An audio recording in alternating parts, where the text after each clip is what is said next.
Hey guys, welcome to Lula Loops and Stitches. This is Jessica Simpson. In this video, I'm going to show you how to make a half double crochet stitch. I'm using a yarn from Lion brand, the series Heartland, and also some Bates crochet hook. So let's start it. So all you need to do a half double crochet, you're going to yarn over first. You're going to insert your hook in the stitch. You're going to yarn over again, pull out a loop, and you should have 3 loops on your hook. You're going to then yarn over again and pull out the yarn through the 3 loops. See? And let's do it again.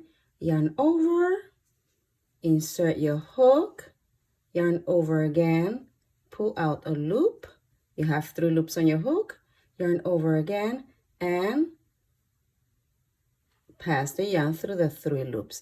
And this is how it's done. See you next time. Hey, check out my other videos where I'm showing necessary skills needed to grow faster in the crochet world. You can find Lola Loops and Stitches on Pinterest, Twitter, Facebook, and Instagram.